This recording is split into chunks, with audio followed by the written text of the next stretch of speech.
ketawakalan seseorang kepada Allah Subhanahu wa taala, tidak mengandalkan kecerdasannya. Hendaknya seorang hamba yang beriman selalu begitu. Dalam mengerjakan segala sesuatu, ingat Allah. Apakah itu sedekah? Seorang hamba tidak bisa bersedekah 1.000 rupiah kecuali karena Allah kehendaki kebaikan untuk orang tersebut. Kita pun tidak bisa duduk di tempat ini kecuali Allah menghendaki. Maka hendaknya bagi orang yang beriman selalu tidak lupa dengan Allah di saat hendak melakukan segala kebaikan. Kita itu sering lupa kepada Allah di saat diberi kelebihan. Yang sering kami sampaikan dalam contoh, misalnya kalau seorang ibu yang menemukan anaknya sakit, biasa langsung bergegas pergi ke dokter, telepon dokter dan dibawa ke rumah sakit. Sering kami sampaikan contoh ini. Siapa di antara kita yang di saat sakit sebelum ke dokter mengambil air wudhu, lalu melakukan sholat 2 rakaat, lalu memohon kepada Allah, ya Allah sembuhkan anakku? Kalau kita hendak membuka toko, siapa di antara kita yang sebelum membuka toko menghadap kepada Allah, melakukan sholat 2 rakaat, menengadahkan tangan dan memohon kepada Allah, ya Allah berikan keberkahan di toko ini? Seperti disyaratkan Imam Nawawi, sudahkah engkau wahai Ustaz, sebelum engkau mengajar mengadu kepada Allah, melakukan sholat 2 rakaat meminta kepada Allah semoga Allah memberikan hidayah kepada yang akan kita ajar?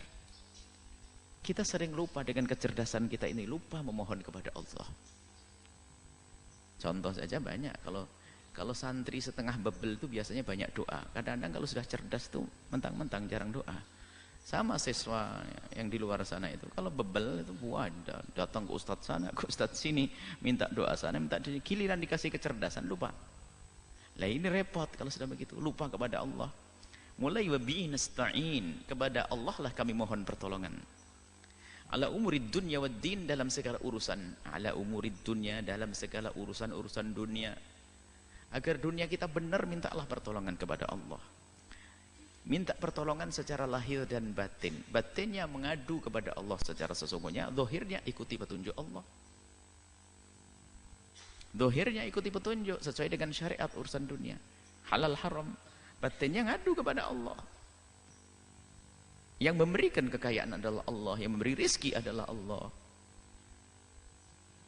Ala umurid dunya wad din, dan urusan agama.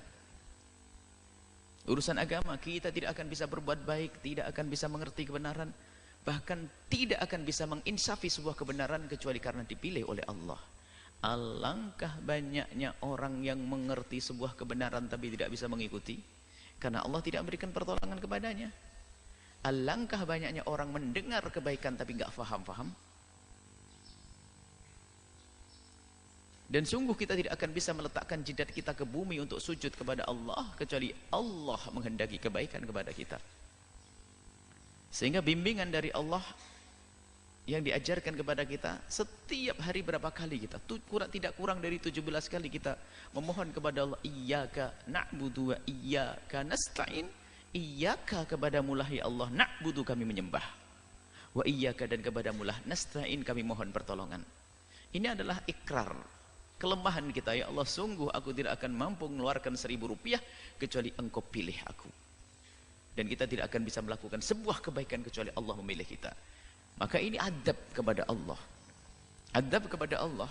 Ini kita sering lupa, di saat diberi kekayaan lupa, diberi kekuatan lupa. Wabihi nasta'inu ala umurid dunya, kita mohon pertolongan kepada Allah urusan dunia. Urusan dunia pun kita minta pertolongan dari Allah agar benar, karena Allah pun mengajari kita melestarikan dunia dengan cara yang benar. Maka kita memohon Rabbana atina fid dunya hasanah, ya Allah berikan kepada kami di dunia. Rabbana beri, ya Allah wahai Tuhan kami, atina berikan kepada kami fid dunya, di dunia hasanatan, urusan dunia, fil akhirati hasanah, di akhirat juga kebaikan. Ini dunia dengan baik, wa fil akhirati hasanah, di akhirat juga dengan kebaikan. Ini adalah pendidikan dari Allah Subhanahu wa taala dan juga pendidikan dari baginda Nabi sallallahu alaihi wasallam. Syekh Salim mengamalkannya langsung. Tidak akan kita bisa melakukan kebaikan di dunia ini kecuali petunjuk dari Allah, bimbingan dari Allah. Kemudian mengadu kepada Allah ini penting sekali. Makanya santri tidak cukup mengandalkan kecerdasan. Harus ada waktu di tengah malam untuk sujud, untuk tadarru', menghadap kepada Allah, meminta kepada Allah dengan serius, agar kita tidak keluar menjadi seorang alim yang sombong, sombong ujub, sombong, kekayaan pun sombong, sombong itu ada banyak sebabnya ya. Sombong dengan ilmu, sombong dengan kekayaan, sombong dengan nasab, sombong dengan kekuatan, sombong dengan tahta. Nah, karunia Allah itu semua menjadikan seorang sombong. Baik. Subhanakallahumma wa bihamdika asyhadu an la ilaha illa anta astaghfiruka wa atubu ilaik. Maha suci Engkau, ya Allah. Aku memujimu. Aku bersaksi bahwa tidak ada sesembahan yang berhak disembah kecuali Engkau. Aku minta ampun dan bertaubat kepadamu.